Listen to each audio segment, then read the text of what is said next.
আসসালামু আলাইকুম। আবারও নিয়ে হাজির হলাম রমজান মাসের ইফতারিতে মজাদার একটি রেসিপি, একের ভিতরে দুই। এই রেসিপিটা আপনাদের সাথে শেয়ার করে দিচ্ছি। আমি এখানে একটা গোল বেগুন নিয়ে নিয়েছি। বেগুনটা কালো বা সাদা যে কোনো বেগুন হলেই হবে।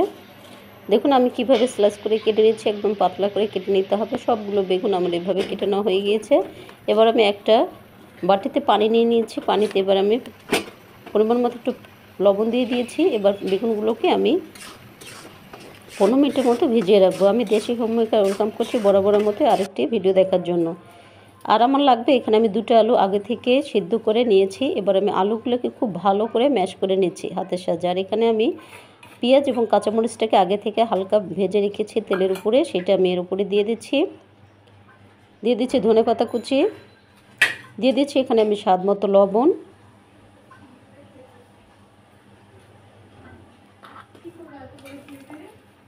আবারও সবগুলোকে আমি হাতের সাহায্যে এভাবে মিশিয়ে নিচ্ছি, এক পাশে রেখে দিচ্ছি। এবার আমি একটা পারফেক্ট বেসন রেডি করব। এর জন্য এখানে আমি বেসন নিয়ে নিয়েছি, পরিমাণ মতো নিয়েছি এখানে চালের গুঁড়ো, আর এখানে হলুদের গুঁড়ো পরিমাণ মতো দিয়ে দিচ্ছি আমি লবণ পরিমাণ মতো,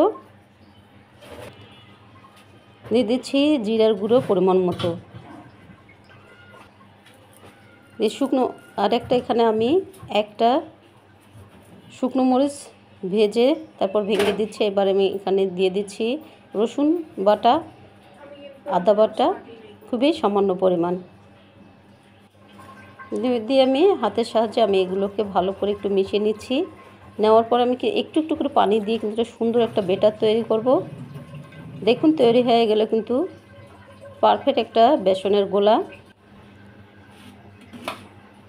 এবার এক পাশে রেখে দিচ্ছি। আর যে বেগুনটা আমি ভিজিয়ে রেখেছিলাম পানিতে, সেটা এবার আমি উঠিয়ে পানিটাকে ঝরিয়ে নিয়েছি। এবার আলুগুলো যে আগে থেকে ভর্তা করে রেখেছিলাম সেই আলুটা আমি এর উপর প্রেস করে দিচ্ছি।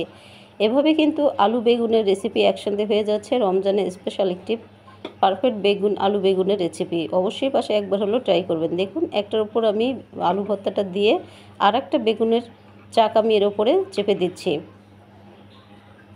দিয়ে এভাবে একটু চেপে দিবেন, আর খোলার কোনো সম্ভাবনা থাকবে না। আপনাদেরকে আমি যেভাবে দেখিয়ে দিচ্ছি সেভাবে অবশ্যই আপনারা ট্রাই করবেন। এবার আমি এই বেসনের গোলাটার মধ্যে বেগুনটাকে ছেড়ে দিচ্ছি। এপিট ওপিট করে খুব ভালো করে বেসনটাকে লাগিয়ে নিতে হবে। আমি একটা চামচের সাহায্যে এই কাজটা করে নিচ্ছি।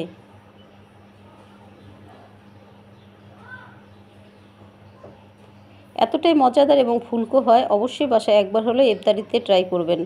চুলায় চলে যাচ্ছি। চুলায় একটা কড়াই বসিয়ে দিয়েছি। কড়াই আমি আগে থেকে পরিমাণ মতো তেল দিয়ে তেলটাকে একটু গরম করে নিয়েছি। নিয়ে এবার আমি তেলটা যখন পারফেক্ট গরম হয়ে আসবে এ পর্যায়ে এসে আমি আলু বেগুনের চপটা এর উপরে ছেড়ে দিচ্ছি।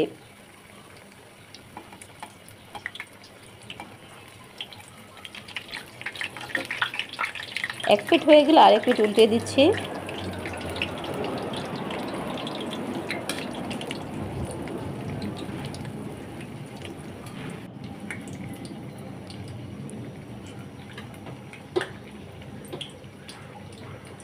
আজকের এই রেসিপি যদি আপনাদের কাছে কোথাও একটু হলে ভালো লেগে যায়, তাহলে ভিডিওর শুরুতে আপনাদের কাছে আমার একটু রিকোয়েস্ট রইল, যারা এখনও একটা সাবস্ক্রাইব করতে ভুলে গিয়েছেন, নতুন সদস্য হয়েছেন, তারা অবশ্যই একটা করে সাবস্ক্রাইব করে আমার ভিডিওটি কন্টিনিউ করবেন। আর অবশ্যই কিন্তু লাইক করতে ভুলে যাবেন না, শেয়ার করে দেবেন প্রিয় মানুষদের মাঝেও। তৈরি হয়ে গেল কিন্তু ঝটপট একের ভিতরে দিয়ে আলু বেগুনের রেসিপি। অবশ্যই বাসায় একবার হলো ট্রাই করবেন। ধন্যবাদ সবাইকে। আসসালামু আলাইকুম।